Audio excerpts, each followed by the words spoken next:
Dan kalau sekiranya umatnya Rasulullah Muhammad SAW semuanya masuk surga kecuali cuman satu orang saja, aku yakin pasti aku satu-satunya yang gagal ke surga. Masa Sayyidina Umar yang ngomong kayak begitu? Orang yang kalau Nabi sebut bukan aku Nabi terakhir, harus ada Nabi lagi, orangnya pasti Umar. Tapi ya itulah orang soleh asli, selalu ngerasa dirinya yang paling banyak salah. Jadi yang tiap hari beliau lakukan mendekat terus, tobat terus, tambah. Itulah orang soleh betulan. Ya, ya jadilah kita seperti itu dulu. Yuk, bismillah. Ya. Karena nanti ketika akhirnya udah berhasil jadi soleh betulan, nggak cuma jodoh yang datang, dunia juga datang. Serius. Orang nggak beriman aja, tapi punya skill yang orang lain nggak punya. Contoh, fotografer. Nggak sholat, dia bukan Islam ternyata. Tapi dia punya skill yang orang lain nggak punya. Motonya nggak ada yang sebagus dia. Orang datang, Pak saya pengen nikah, tolong difoto sama bapak. Kapan ya? Bulan depan. Aduh maaf, jadwal saya penuh sampai 3 bulan lagi. Saya nikahnya 4 bulan lagi aja deh pak. Yang penting bapak yang moto. Bisa gitu tuh. Untung cuma ganti jadwal, gak ganti calon. Orang sibuk cari kerja, dia didatengin kerjaan. Bahkan tahu sendiri orang kaya kalau udah cocok. Bapak minta berapa pak? Yang penting bapak yang foto, berapapun saya bayar. Cocok. Ya bismillah. Jadilah seperti itu. Jadilah seperti itu. Jadi ketika kita berharap untuk nanti punya, oh, jadi istri tuh kayak Khadijah dong. Ya kadang istrinya juga nyeletuk sih, betul juga celetukannya. Ya Khadijah teh suaminya Rasul, kamu Rasul bukan? Ya tapi malah jadi berantem ya. Enggak, harusnya kita bisa mikir, oh pantesan ya Khadijah tuh dapatnya Rasul. Atau gitu, taat kena. Nih, dia bahkan sanggup menurunkan wanita terkaya yang jadi suaminya, bahkan dulu pernah kerja kepada beliau, tapi tetap nunduk, nggak pernah meninggikan suara, dirindukan, masya Allah, nggak pernah, selalu ngedukung, selalu nggak pernah ngebantah, ya, sampai bahkan ketika akhirnya menjelang wafat kan bilang kepada putrinya, nah sini nak, bahasa kitanya kayak gini ya, sampaikan kepada ayahmu, boleh nggak kalau nanti ketika ibu meninggal, boleh nggak sorban yang biasa dipakai ayah saat sedang menerima wahyu itu dijadikan kain kafannya ibu? Kan kalau bahasa kitanya, kenapa ibu tidak minta sendiri kepada ayah, kepada Rasul? Jawabannya apa? Aku malu, takut semua yang sudah kulakukan untuk Nabi itu tidak cukup. Kan kalau kita ada di situ nyeletuk, Bu. Punten bunda, nggak cukupnya belah mana ya? Kan bunda dari paling kaya sampai habis semua duitnya buat Rasul.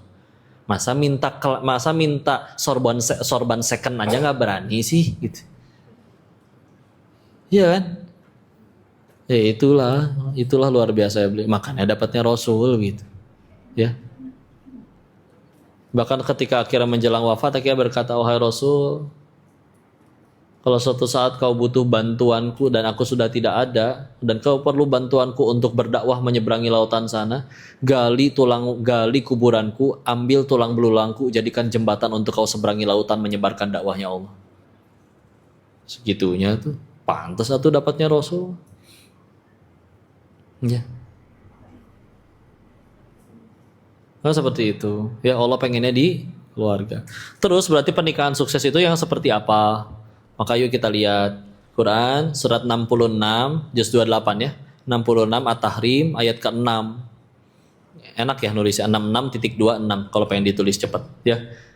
Saya rasa ini juga semua hafal. A'udzubillahi minasyaitonirrajim. Bismillahirrahmanirrahim. Ya ayyuhalladzina amanu qu anfusakum wa ahlikum nara. Wahai orang-orang yang beriman, jagalah diri kalian dan keluarga kalian dari api neraka ya. Dan ini justru adil. Karena kalau syarat bebas dari api neraka dan syarat ke surga itu adalah harus yang paling banyak duitnya, berarti koruptor yang paling aman akhiratnya. Tapi justru malah paling cilaka. Jadi pernikahan yang sukses itu ternyata bukan yang nanti suaminya teteh naik seekor kuda putih sambil menggigit setangkai mawar, jalannya slow motion. Aduh, di Jakarta naik kuda ketoplak-ketoplak geheng yang ada, Bu. Boro-boro so sweet. Ya. Tapi sesederhana yang bisa menggandeng tangan anak istrinya nyampe surganya Allah. Sukses. Ya. Jadi definisi suksesnya harus berubah dulu. Hebat ya suaminya sukses, tapi nggak tahu sumber uangnya dari mana, tahu-tahu banyak duit aja kaya. Ya definisi suksesnya di umumnya juga masih harus diberesin dulu nih. Karena kadang definisi sukses teh ya populer, menjabat, berkuasa, uang banyak, mobil banyak. Aduh. Kalau memang standar sukses adalah itu, mudah bagi Nabi untuk jadi orang seperti itu. Tapi tahu tidak waktu Isra Mi'raj, Nabi itu ada riwayat yang menjelaskan Nabi itu dikasih pilihan. Kau ingin menjadi Nabi yang sebagai raja, kita tahu ada Nabi yang jadi raja juga, Nabi Daud, Nabi Sulaiman, Nabi Yakub. Atau Nabiyan Abdan, jadi Nabi yang sebagai hamba. Nabi pilih apa? Karena ingat doanya Nabi Sulaiman, supaya tidak ada yang punya kerajaan lebih besar lagi daripada dirinya. Nabi memilih Nabi sebagai hamba. Dan memang warisannya Nabi ternyata bukan harta.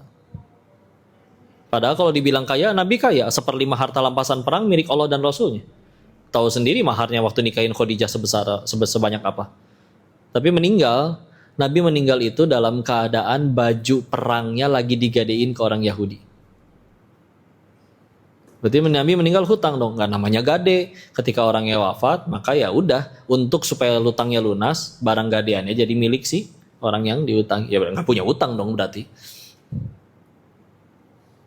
Nggak warisin harta, karena warisannya ilmu. Makanya pewarisnya para nabi disebutnya warasatul anbiya itu adalah ya para ulama, karena ngewarisin ilmu. Ya. Kali ya itu udah yang berhasil nyampein ke surganya Allah. Proses istilah ya. Maka salinglah yuk. Kita udah mesti bisa mikir nanti mudah-mudahan. Ini simpen dulu aja. Ini boleh dicatat, ini bahkan ditulis di kitab kita para orang solih terdahulu, ucapan istri soleha kepada suaminya. Itu boleh dipraktekin ya ke suami ya. Suami sendiri tapi jangan suami orang, kan bahaya nanti ya. Wahai suamiku, maksudnya kalian istri dan anak-anak ya. Jadi istri ngomong ke suaminya nih, wahai suamiku, kami tahan pahitnya kelaparan. Yang kami tidak tahan adalah panasnya api neraka. Maka tolong jangan sekali-kali kamu pulang bawa yang haram ke rumah ini. Ajib, Masya Allah. Nggak tahu ya, di telinga wanita itu terdengar seperti apa. Tapi di telinga laki-laki itu kayak, ajib amat ini kalimat, kata saya teh. Karena pun dan contoh ya. Bu, laki-laki hari kadang tidak seindah yang dia bayangkan. Dagangannya belum tentu laris, atasannya bisa jadi nyebelin, bawahannya bisa jadi kurang ajar, pelanggannya bisa jadi nggak balik lagi, seolah dunia sedang memusuhinya. Tapi laki-laki, dia bisa tenang ketika ingat satu hal. Setidaknya meskipun dunia memusuhiku, akan ada tetap satu wanita yang tetap mentaatiku apa adanya. Siapa itu? Teteh di rumah. Bayangin perasaan pria seperti itu, begitu nyampe rumah suara istrinya lebih kencang dari sound horek, repot itu. Ya. Senyumnya agak menjiwai Bapak ya. Masya Allah. Serius, lapar itu bukan sesuatu yang... Lapar tuh gak hina. Saya ngaji kitab, tahu sendiri, Darut Tauhid kan ngaji kitab Al-Hikam kan. Ingat tidak? Nggak tahu udah pernah sempat bahas ini belum? Di Al-Hikam itu ada kutipan, ada persamaan dari 4 persamaan dari semua wali-wali Allah yang pernah beliau temui. Ya. Jadi orang soleh ini bertemu dengan orang soleh lainnya sampai beliau yakin ini walinya Allah nih, kekasihnya Allah. Salah satu persamaan dari mereka semua adalah mereka semua lebih sering lapar daripada kenyang. Orang soleh betulan pasti senang puasa dan lebih sering lapar. Nabi juga lebih sering lapar daripada kenyang. Sampai dibayangin, Ada riwayat yang menjelaskan di tahun ke-7 Hijriah setelah menang perang Khaybar, sahabat tuh ada yang sampai berkata kayak gini, baru kali ini kami merasakan kenyang itu seperti apa. Dan itu secara harafiah. Saking kurang itu biasa kira-kira. Di kitab Riyadhus Shalihin pindah Imam Nawawi. Sampai dikutipkan hadis menceritakan bahwa ada orang yang lagi sholat pingsan gara-gara saking kelaparannya. Dikira orang gila, ayan atau apa, diinjak kepalanya. Karena dulu dianggapnya nyembuhin orang ayan tuh diinjak kepalanya ya. Maka terus ternyata dia kelaparan, pingsan. Apa komentar Nabi? Kalau orang ini tahu surga senikmat apa yang menantikan dirinya karena sakit, karena laparnya itu, niscaya dia pengen lebih lapar lagi daripada itu. Lapar gak hina kok. Dan Koko masih kenal orang-orang yang lebih pilih lapar daripada ngambil yang haram. Mereka tetap jauh lebih mulia daripada koruptor-koruptor itu. Ya. Jadi jangan dianggap kita lapar, enggak, bismillah, ya sila. Ya, itu bukan kehinaan. Atau dibaliklah. Kadang hari bagi suami itu indah. Wah, pelanggan balik lagi, karyawan memuji, atasan mengagumi. Kantong kanan 300 juta, kantong kiri 200 juta. Yes, akhirnya bisa jajanin si mamah gelang nih. Mah, beli gelang sana sampai kelek kalau perlu ya. Sah jalannya ya. Tapi begitu nyampe rumah, istrinya malah gebrak. Ma, ini ada uang, maaf ada titipan, cuma 500 juta. Istrinya malah kayak gini. Pa, kamu yang bener aja dong. Kamu pikir cukup apa duit segitu? Matamu lihat tuh tetanggamu di sebelah. Dia tuh bawahan kamu, Pak. Masa mobilnya bagusan dia sih daripada kamu? Fikir dong, Pak, fikir. Bagus gak acting saya? Hati-hati, saya ngambilnya dari film azab itu. Ya. Punten. Hancur. Kadang laki-laki kalau udah soleh betulan itu mau satu dunia mencintainya, tapi begitu nyampe rumah satu-satunya wanita yang seharusnya paling taat kepada dirinya secara syariat, malah justru yang paling sering ngomelin, caci maki, banding-bandingin, hancur. Itu hari tersedih bagi dirinya. Atau dibalik satu dunia membenci, dia bisa tenang karena ada tetap satu wanita yang mencintaiku apa adanya. Udah cukup, gak peduli tetangga mau kayak gimana. Tolong bayangin begitu nyampe rumah ternyata, aduh ya Allah, sing sabar, istilah.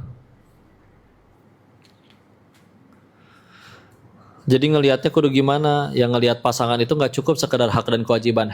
Pak, ini hak saya ya, dan itu kewajiban kamu. Kalau kamu nggak bisa penuhin, masih banyak berondong yang mau sama aku. Atau kapan damainya itu rumah tangga? Ya. Terus kalau bukan hak dan kewajiban apa dong kok? Kita mesti bisa ngelihat pasangan kita itu sebagai dia adalah jalan bagiku nyampe ke surganya Allah. Nah. Kebaikannya pasti ada, kita nggak nikah dengan monster, kita nggak menikah dengan iblis. Kebaikannya muncul, aku syukuri, berarti dia ladang pahalaku.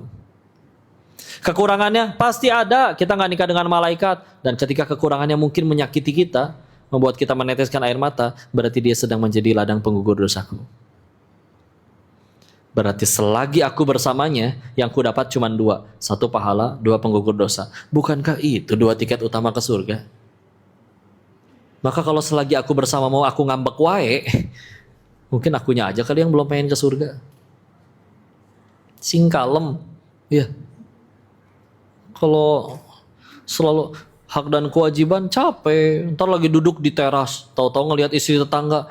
Istri tetangga mah cuma dandan doang, tapi kok uang jajannya lebih gede, ngambek suami itu. Mending Pak kalau bandingin sama tetangga. Sekarang mah kita dibandingin sama drakor Pak. Gimana menangnya? Abis kecelakaan juga masih glowing di drakor mah. Ada alien glowing, ada preman glowing, Vincenzo namanya. Ya. Gimana? Terus gimana? Udah saling. Nanti setelah punya pasangan, perhatiin kalau dia lagi tidur.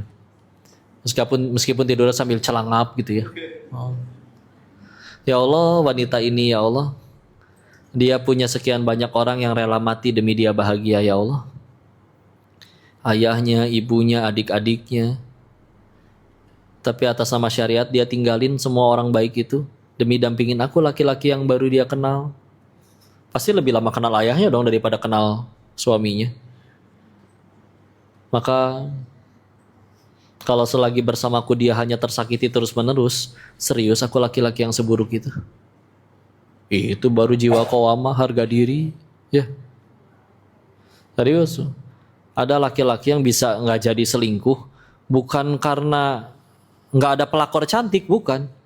Tapi dia ingat, ya Allah, istriku juga bisa kalau mau berkarir, dia juga kuliah kok. Tapi dia rela tinggalin itu semua demi ngelahirin 4, 5 anakku, dan dia kehilangan kemolekan tubuhnya. Dan setelah dia melakukan itu semua, aku tergoda oleh ini, anak magang yang baru ini. Serius aku laki-laki sehina itu? Enggak. Aku nggak mau jadi pria sehina itu. Tuh baru harga diri. Sayangnya sedikit laki-lakinya ya. Kumaha deui atuh ya. Tapi gitulah, ciri akhir zaman memang begitu. Perempuan lebih banyak daripada laki-laki. Sekarang masih 1:4. Ada hadis yang menjelaskan bahwa nanti hari akhir 50 kelahiran, 50 perempuan, laki-laki 1. Coba gimana? Yang pada punya kuota 4 aja nggak diambil semua. Ya.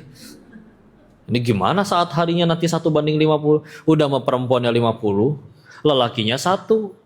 Udah sama lelakinya 1, nggak suka cewek lagi. Repot. Ya. Ya itulah makanya tadi di awal kabar baiknya, ya syarat ke surga nggak harus punya jodoh.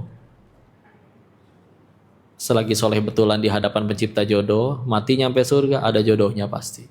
Ya, tenanglah. Bisa jadi ya Allah nanti hari itu begitu capek, Bu, suami kalian nanti, ya Allah dia juga di jalan mungkin udah nangis, ya Allah dagangan sepi, ya Allah aku aja yang lapar, ya Allah jangan anak istriku. Nyampe rumah juga terkulai, lesu. Langsung nyamperin. Kenapa sayang? Maaf, cuma dapat segini. Udah mama sama anak-anak aja yang makan. Aku mah nggak usah. Papa nggak lapar. Bohong itu. Itu saat yang terbaik untuk meluk terus ucapin kalimat yang tadi.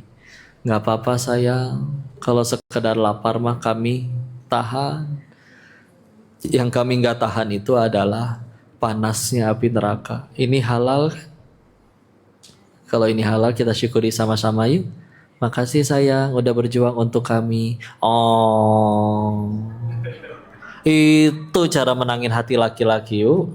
Makanya Nabi cinta banget sama Khadijah. Dihargai betul meskipun kayaan istrinya. Ya. Karena kalau kita ngelawan sama kerasnya, laki-laki tuh cenderung menanggapi dunia tuh dengan serius. Maka ketika akhirnya seharusnya yang paling taat malah berontak, dia nganggap kita jadi lawan, menganggap ibu jadi lawan nanti. Justru makin feminim, makin menunjukkan kelemahan. Kalau dia pria betulan, kan bawaannya pengen melindungi. Ya Allah, dia buka toples aja nggak bisa. Ya. Padahal mah acting. Kalau lagi nggak ada si bapak ngangkat galon. Ya. Bismillah. Ya. Ibu tahu Dr. Zaidul Akbar? Saya harus pinjam kalimat beliau ya. Karena beliau yang dokter. Jadi begini, beliau di kajian beliau kok pernah dengar. Beliau lagi di pesawat, lagi di bandara nunggu naik pesawat. Ya ada ibu-ibu nanya. Dan memang satu tujuan ya pesawatnya. Jadi sambil nunggu ngobrol, "Dok, suami saya sakit ginjal." Ya.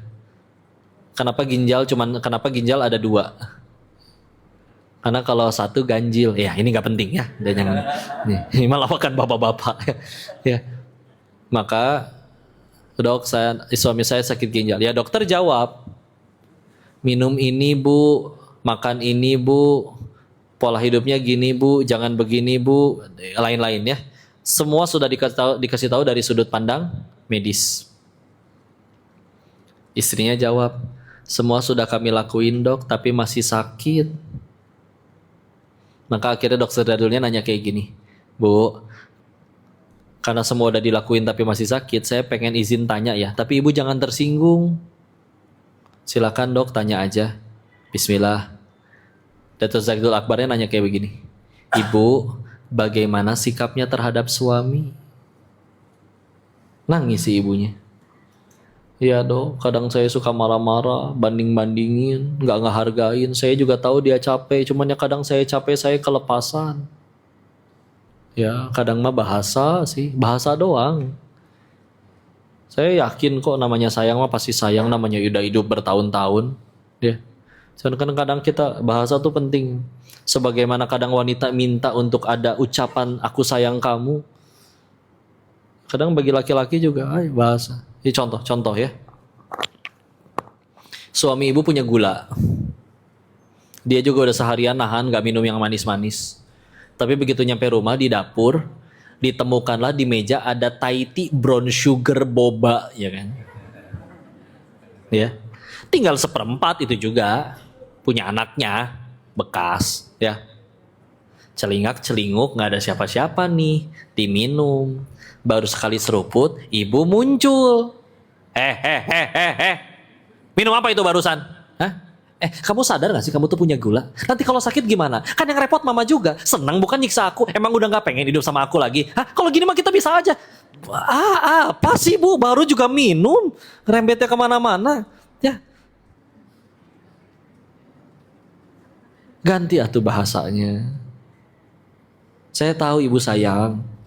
Cuman gak perlu pakai urat ya. Emang bakso ya. Pakai urat wae ya. Ganti gimana misalkan contoh. Kalau mau nyontoh silakan. Suami minum seruput. Ih, lagi apa ganteng acu? Oh, meniraos. Ingat nggak papa? Papa kan punya gula. Nanti kalau diminum nanti atit. Kalau atit nanti mama sedih. Ya geleh juga sih, nggak gitu juga bu ya. Nggak gitu juga ya. Tapi tanya nih ke laki-laki ya, Pak, lebih senang ditegur cara pertama atau cara kedua? Kedua tuh, ngomong duanya kayak pelan-pelan. Satu bahasa bu, ya Allah. Arius. Salah satunya nilai lebihnya Ibunda Khadijah kan gak pernah meninggikan suara di hadapan suami. Dan begitulah. Kadang dia cuma perlu, makasih Bapak udah berjuang untuk kami. Terbang itu ke langit. Bismillah. Besok semangat lagi nih nyari duitnya. Siap banting tulang. Karena ternyata tukang daging ya. Jadi banting-banting tulang. Gitu dah lika-liku aja gitu itu mah. Jaga bahasa, ubah sudut pandang, dia adalah pasangan. Jadi alhamdulillah ya atas izin Allah. Saya waktu itu menikah ketika udah benar-benar punya pikiran bahwa saya udah nyampe di pikiran, udah dia nggak peduli sama siapa aja dah. Kalau baik disyukurin dia ladang pahala, kalau nggak baik nyakitin saya berarti jadi penggugur dosa. Ya udah, saya emang bakal mati. Nabi Adam diusir dari surga, dosanya 1. Kita pengen ke surga emang dosanya 1. Berarti saya pengen ke surga kehalangan dosa sendiri. Yang saya perluin pahala dan penggugur dosa. Nah, ya udah, mau kayak gimana aja, terserah lah udah. Yang penting jadi pahala, jadi penggugur dosa. Ya, cantik ya bonus berarti alhamdulillah. Ya. Enggak nggak berani so ganteng kayak pantas dapat yang cantik aja. Udahlah terserah. Ya. Ya ketika kita mikirnya kayak gitu, ya udah tapi rapat kerja nasional Sadarut Tauhid, Koko wakilin cabang Surabaya, udah gitu ada yang wakilin cabang Medan. Itulah Teh Yunda ya. Itu pertemuan pertama. Pertemuan kedua saya ngadap ke bapaknya. Pertemuan ketiga akad nikah. Udah. Gak banyak drama. Kalau jadi buku cuma 3 lembar. Gitu doang ya. Istilah. Tapi ketika menikah saya baru tahu ininya sih bahwa jadi dulu tuh ceritanya beliau. Jadi kalau mungkin ada yang ngerasa, oh Teh Yunda enak ya hidupnya begini, suaminya begini, anak lagi lucu. Punten, apapun keenakan yang kalian pikirin, ini bisa jadi cuman balasan dari hal-hal seperti ini. Contoh, dulu beliau itu pengennya masuk kampus USU, Universitas Sumatera Utara, kampus negeri. Gak kepilih, yang kepilih malah yang gak belajar. Kecewa. Akhirnya masuk bukan kampus idamannya, walaupun sekarang juga jadi kampus bagus ya. Namanya UMSU, Universitas Muhammadiyah Sumatera Utara.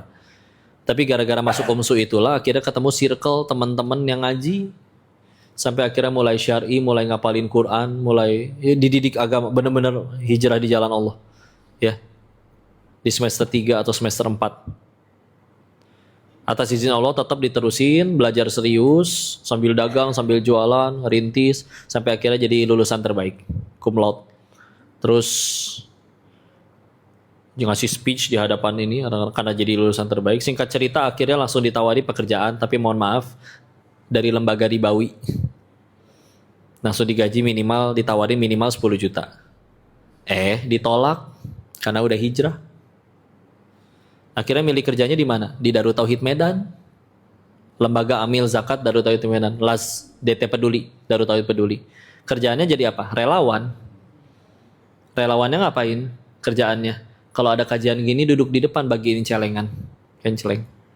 Gajinya sebulan berapa? 500.000. Hinaan datang itu semua. Kuliah keluar duit banyak. Tawaran gaji 10 juta ditolak. Waduh, wah, segala macem lah itu. Ya. Cuman namanya leukeun istiqomah udah di amanahnya sampai akhirnya menjadi kepala fundraising yang biasanya kalau di cabang Darut Tauhid Peduli lembaga amilnya itu biasanya wakilnya orang keduanya di bawah kepala cabang. Yaitu dia muncullah rapat kerja nasional tiap tahun karena udah jadi wakilnya maka dia mewakili Darut Tauhid Medan berangkat ke Bandung. Di situ ternyata ketemu jodohnya. Ya. Dan itu dia tadi ya. Itu pertemuan pertama, pertemuan kedua nazor, ketemu bapaknya, pertemuan ketiga akad nikah. Nah kalau dirasa bahwa oh Tuyunda begini begitu ini suami apapun itulah ya, Allah lagi tutupin aib-aib kami aja, dianggapnya hidupnya lah sekarang lagi enak-enaknya, enggak. Mungkin saya ini cuman hadiah sasetan dari hijrahnya Tuyunda. Karena hadiah utamanya tentu iman, hidayah. Kalau mungkin ternyata masuk kampus yang dulu diidam-idamkan. Mungkin sekarang kerjanya mohon maaf di lembaga ribawi. Mungkin bahkan gak menutup aurat. Mungkin masih pacaran. Gak tahu ya. Ngobrol selidik-selidik lagi. Dulu ibunya beliau jualan mie goreng depan rumah. Tapi dekat kampus itu ada kampus Akper. Akademi Keperawatan. Calon-calon perawat ya. Kuliah di situ, datanglah di malam hari sekitar 3-4 orang dengan jujur berkata, "Bu, kami lapar, tapi cuman ada 3.000 perak." Sama ibunya Teh Yunda dimasakin, bahkan dibungkusin. Beres itu, Yunda keluar masih kecil. "Ma nggak rugi dagangnya kayak begitu?" Dijawabnya, "Gak apa-apa nak, itu anak rantau. Mudah-mudahan nanti kalau anak mama di tanah rantau juga banyak ditolong orang." Yunda ikut saya ngerantau nikah. Sebelum akhirnya sekarang alhamdulillah orang tua beliau udah pada ikut pindah ke Bogor. Tapi sebelumnya ngerantau dan kami demi Allah banyak ditolong orang. Maka punten, bisa jadi semua kebaikan yang kami alami, mudahnya rezeki, ada ujian popularitas apapun lah itulah ya. Bisa jadi itu cuman balasan dari sedekah 3.000 peraknya mama. Gak ada yang tahu. Maka teruslah jadi orang baik. Karena gak ada yang sia-sia. Sekarang pun bahkan masih belum menikah misalkan. Ya gak apa-apa. Toh kalau misalkan kita berbuat baik, tahu-tahu ada suara dari langit. "Saya terima amal yang ini. Mau dibalas ke siapa? Pengen ke kamu atau nanti untuk anakmu? Pilih buat siapa?" Buat anak kadang. Kita mau orang tua lebih sayang ke anak istilah. Tapi itulah pentingnya jadi orang baik. Jadi jangan pernah berpikiran, jadi orang terlalu baik itu nanti dimanfaatin. Jangan jadi orang jangan terlalu baik. Enggak. Kan baiknya juga bukan buat mereka, buat Allah. Dan pasti ada balasannya. Dan kalau Allah udah pengen tumbuhin balasannya, itu nggak nanggung-nanggung. Ya. Tapi terserah Allah. Kadang di dunia, kadang untuk anaknya, padahal kitanya udah meninggal. Atau bahkan nanti setelah kita mati, sekian banyak kemudahan di sana. Intinya harus mulai dari diri sendiri dulu ke Allah ya. Sila. Nah kalau bahasan yang dari judul di awal itu sederhana. Nikah perlu cinta. Tujuannya mau apa dulu? Ya. Ingat gak kalau sering ngaji di Darut Tauhid harusnya ingat. AA sering bilang, apa ilmu yang paling penting harus kita pelajari? Jawabannya, ilmu ma'rifatullah, ilmu kenal sama Allah. Kenal sama Allah, obat bagi semuanya. Kita pasti jadi makin baik, akhlak tambah mulia. Akhlak mulia, senang orang. Orang senang sama kita, peluang datang, bisnis bisa, kerjasama ada, kerjaan ada yang nawarin. Itu semua ada. Terus kita bukan orang yang tukang maksiat, pasti buat hidup diri sendiri cukup. Bahkan bisa jadi manfaat bagi orang. Godaan buat maksiat datang, dia kenal sama Allah, takut sama Allah, gak berani nyuri, gak berani korupsi, gak berani ngambil yang bukan haknya. Jadi orang tambah baik lagi. Baik semua hidupnya udah kenal sama Allah.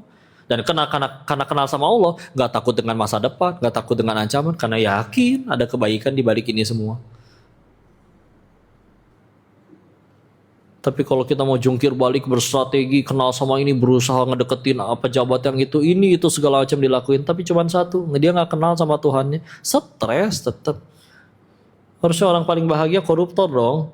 Tapi kenapa orang paling bahagia malah paling sering nyolong? Padahal udah punya semuanya. Ya, jadi itu. Mulai dari situ dulu lah. Bismillah. Jodoh, kalau nggak bisa janji, nggak bisa tahu. Kau pengen cuma tutup dengan satu kisah ini. Kalau ada yang minta jodoh, maaf ya, saya bukan pengen matahin semangatnya. Tapi masih ada peluang kalian mati jomblo. Kenapa? Karena tadi syarat ke surga gak harus punya jodoh. Kalau ada yang minta kaya, punten, juga masih ada peluang kalian gak pernah jadi orang kaya. Apakah karena Allah pelit? Bukan. Allah tahu, ini orang kalau kaya ngaco. Makanya mending ditahan sekalian. Jadi nggak semua orang sanggup jadi orang kaya. Ketiga, ada orang minta sehat juga belum tentu dikabul. Ada orang yang sampai wafat sakit terus. Apakah karena Allah nggak sanggup menyembuhin? Enggak, tapi akan ada harinya yang sakit nanti akan berkata, alhamdulillah saya yang sakit ya Allah. Boro-boro berangkat maksiat, tiap hari terkapar sambil zikir, maka surganya bisa jadi lebih terjamin daripada yang sehat tapi maksiat. Maka yuk perhatikan, minta jabatan belum tentu dikabul, minta sehat belum tentu dikabul, minta jodoh belum tentu dikabul, minta harta belum tentu dikabul. Tapi tahu tidak, ada satu doa yang kalau ini yang kita minta, pasti Allah kabul. Minta apa? Ternyata adalah minta hidayah. Nggak percaya? Cobain nanti malam bangun tahajud, cuman duaan sama Allah, nggak ada yang ngelihat, nggak ada yang muji, dan tolong tahajudnya jangan sambil live TikTok biar lebih khusyuk. Ya, udah duaan aja sama Allah, ya Allah, ini hambamu pulang ke hadapanmu bawa dosa, ya Allah, takut dengan dosa-dosanya. Tapi ya Allah, kalau memang hamba masih diizinkan meminta, anugerahkan hati hamba hidayah, ya Allah. Orang mintain hidayah belum tentu dapat tuh. Tapi kalau ini sudah dirinya sendiri yang minta hidayah, nggak mungkin itu Allah nggak kasih. Dan kalau sudah punya ini, apapun yang terjadi dalam hidup kita akan nemu jalan bahagia. Serius. Buktinya Nabi hidupnya pahit pada nemu jalan bahagia aja tuh. Tetap happy ending juga. Tapi kalau misalkan punya segala-galanya, saldo 180 T, jabatan tinggi, berkuasa, populer, followers banyak, ya. Cuman satu, nggak ada hidayah, nggak punya Allah. Sedih hidupnya, ngambek terus, nyolong malah. Lihat tuh koruptor. Mereka kan nyolong bukan dalam kondisi lapar. Mereka ngambil duit miliaran, di dalam rekening mereka juga sudah ada miliaran. Nyolong terus. Kenapa? Nggak ada Allah di hati. Nggak ada hidayah. Atau lihat berapa banyak terjadi kasus perselingkuhan. Terkadang istrinya lebih cantik daripada pelakornya. Betul? Betul. Sampai akhirnya ada yang nyeletuk. Bener ya kok, ternyata jadi pelakor itu nggak perlu cantik. Hanya perlu apa? Gatel. Nah, itu ya. Makanya ibu kemana-mana bawa bedak salisil, herosin. Kalau gatalnya panu ya berarti Kalpanax, Canesten, Fungiderm. Bukan endorse ini mani ya. Gitu. Ya, bismillah. Jangan lupa minta itu ya. Dua doa yang nggak boleh lupa, salah satunya adalah doa minta hidayah sama doa minta husnul khotimah. Selain tentunya minta jodoh juga tentu juga boleh. Tapi yang dua ini, ya jangan lolos. Anugerahkan hati hamba hidayah ya Allah. Anugerahkan hamba husnul khotimah. Minta husnul khotimah tuh ya Allah. Setan aja sampai muji loh orang yang minta husnul khotimah. Karena dia akan berkata, ini manusia yang cerdas. Ya karena bayangin aja, dia udah berusaha bikin kita maksiat dan sudah berhasil maksiat, sudah berhasil bikin kita bikin dosa, ditutupnya dalam keadaan husnul khotimah, meninggal dalam ketaatan. Atau kan angus semua dosanya yang lama. Buat apa dia jungkir balik bikin kita bikin dosa? Udah happy ending kalau udah husnul khotimah. Gitu, alhamdulillah. Gimana, Sariko? Lanjut atau saya kembalikan lagi dulu? Mudah-mudahan ada manfaatnya. Silakan kita kembalikan ke Ustaz Riko. Mudah-mudahan manfaat ya. Wallahu a'lam bishawab. Baik, mohon izin ke Dennis. Ya. Soft dulu. Oh ya. Sesi tanya dulu boleh. Oke.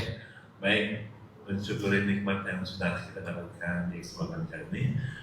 Mari kita bersedekah dengan berbagai niatnya.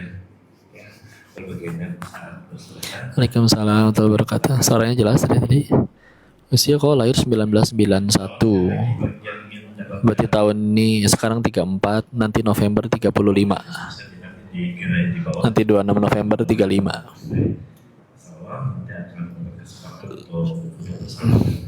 Istirahat ya kalau lelah, nanti pas kuat lagi berjuang lagi. Kodio sekarang mandiri, usaha dia jualan.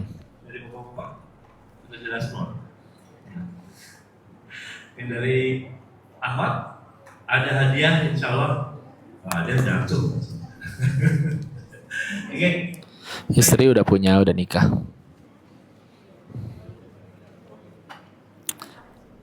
Ya ngaji mah yang penting tambah dekat sama Allah intinya.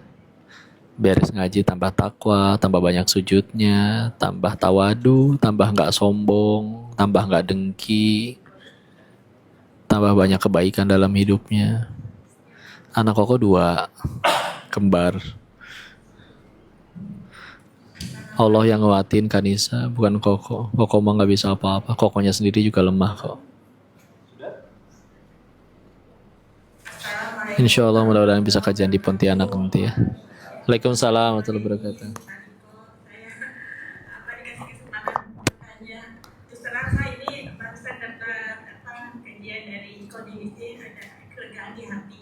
Alhamdulillah. 66 tahun dan saya masih sendiri. Saya waktu muda emang ya dapat jodoh, tapi kebanyakan saya waktu di Bandung jadi Batan itu yang lamar saya bule-bule dan agamanya beda. Gitu kan. Sampai sekarang saya pernah juga dilamar seorang muda dan saya waktu berangkat haji 2013. Saya mau istiqoroh saya nanti pulang dari haji. Saya jalan saya, nah sewaktu di depan Ka'bah itu saya sampai nangis minta petunjuk dari Allah. Ternyata ada hal yang negatif untuk calon suami saya sehingga saya menyatakan belum bersedia sampai sekarang. Saya masih sendiri, gitu. Tapi saya mensyukuri apa yang telah diberikan Allah. Saya sekarang banyak aktivitas kekajian.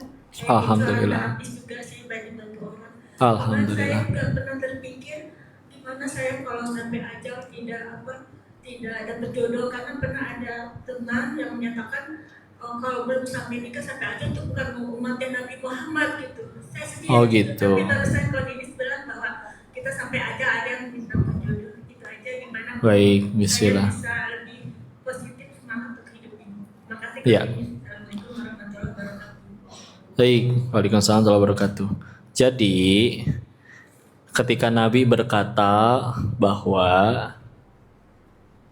menikah itu sunnahnya Nabi ya. Sunnah itu kan secara bahasa sebetulnya jalan. Jadi kita mengikuti jalannya Nabi ya. Itu kan jadi kalau misalkan ayat itu kan ada asbabun nuzul ya. Penyebab turun. Kalau misalkan hadis ada asbabul wuruj. Kenapa Nabi sampai ngomong kayak gitu? Karena waktu itu ditemukan ada 3 orang. Yang satu pengen sholat terus malam gak pernah mau tidur. Yang satu pengen terus hidup sendiri gak mau menikah. ya. Yang ketiga, ada orang yang pengen puasa terus nggak pengen berbuka, puasa tiap hari. Maka tiga-tiganya ditegur sama Nabi. Bahwa Nabi bertanya, siapa yang paling bertakwa di antara kalian? Ya, mereka jawab, tentu engkau wahai Rasul. Maka ketahuilah, aku menikah, aku juga tidur meskipun ada tahajudnya jelas, dan kita tahu tahajud Nabi sampai kakinya bengkak-bengkak. Dan aku juga ada hari nggak puasanya, nggak puasa setiap hari, ya. Maka itu memang kenapa? Karena memang secara fisik manusia, ya contoh puasa setiap hari itu nggak akan kuat dan akan malah jadi nggak sehat kalau benar-benar setiap hari, ya.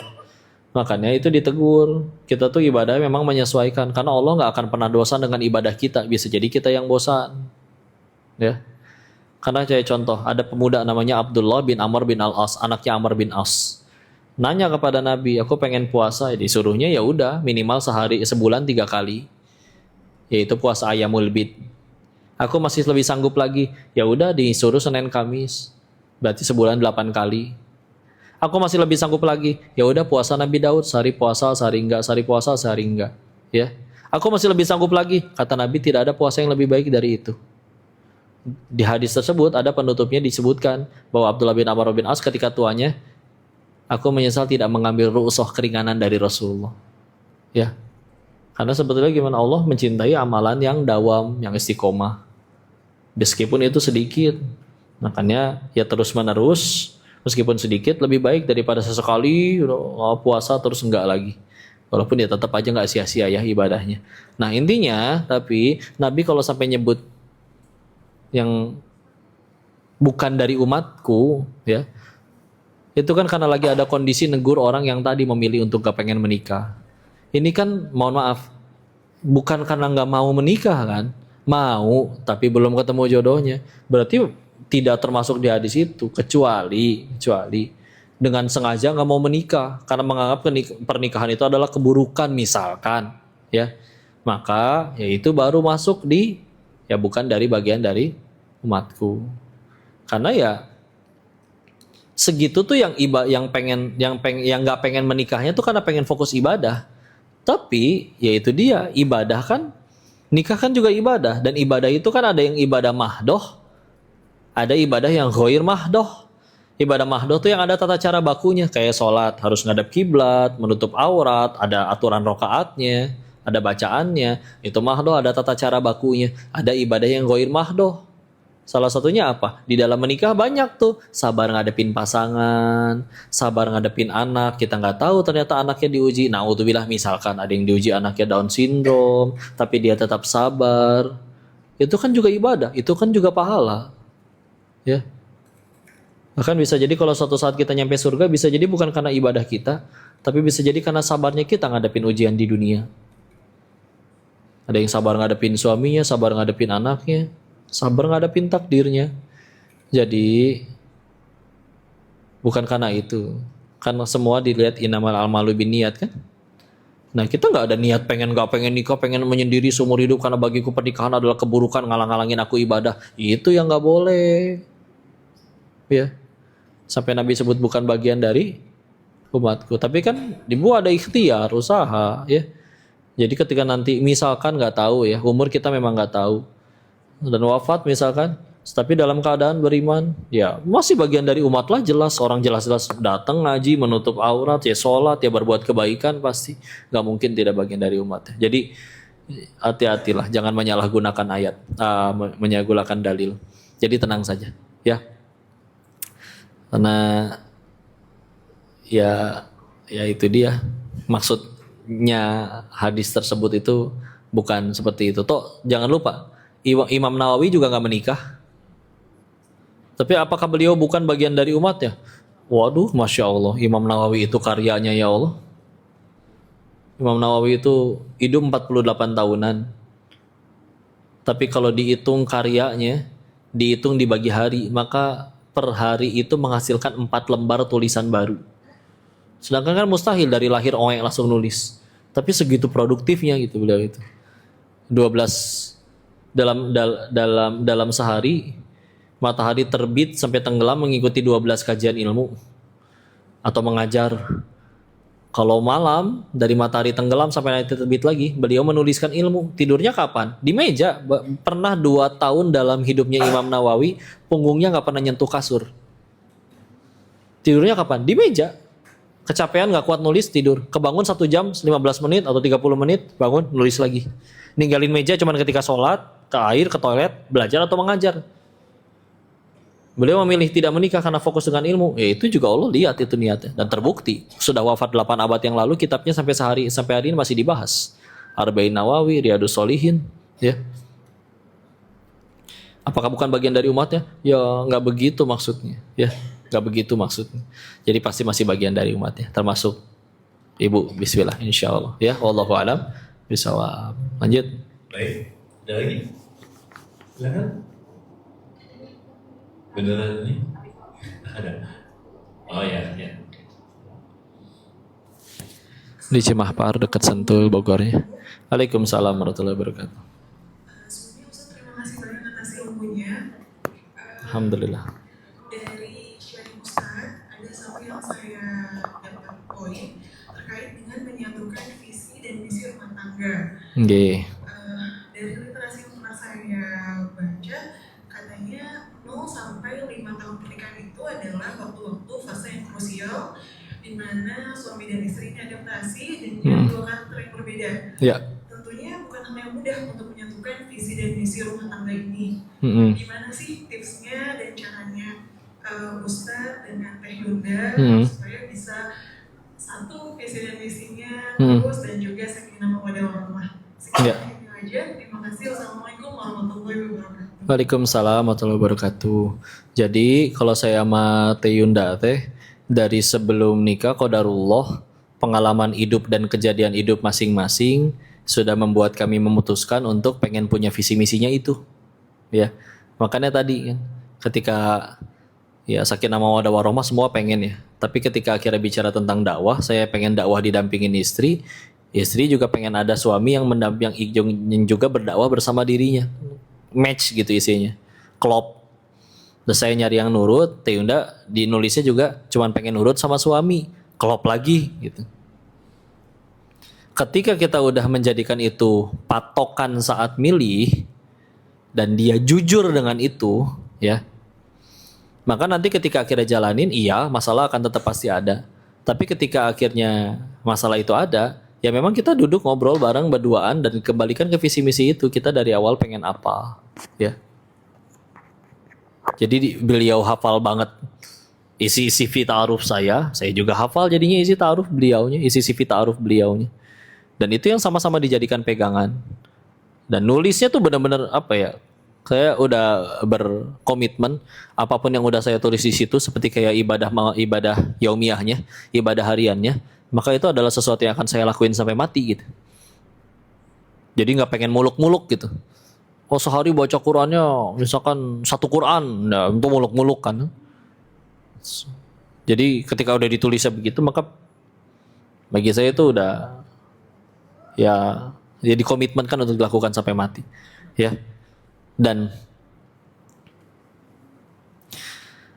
sebagaimana yang tadi disampaikan ya bahwa ujiannya kalau kami salah satu yang paling besar adalah menantikan keturunan, ya. Tapi ketika akhirnya menantiin keturunan itu puncaknya ketika berangkat haji 2024 sih. Kayak di Arafah itu benar-benar kayak di haji itu benar-benar kayak malah bersyukur. Alhamdulillah loh. Belum punya anak duluan.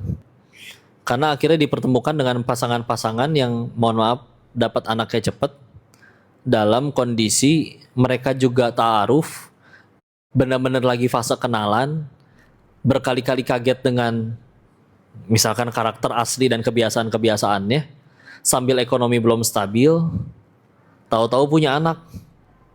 Itu luar biasa Masya Allah ujiannya juga. Apalagi ada yang benar-benar istri itu amat sangat muda dan dia misalkan benar-benar dari lulus sekolah langsung dinikahi. Nanti dia akan melihat teman-temannya masih bisa pada main-main dulu, dia nggak dapet, itu juga akan mempengaruhi. Ya, belum lagi perempuan urusan hormonal, ya, yang amat sangat mempengaruhi mood. Ketika akhirnya Bohong kalau nggak ada cekcok, nggak ada pertengkaran, itu pasti ada. Cuman ketika akhirnya sudah kalau di 2024 nikah 2019 kan berarti tahun kelima ya.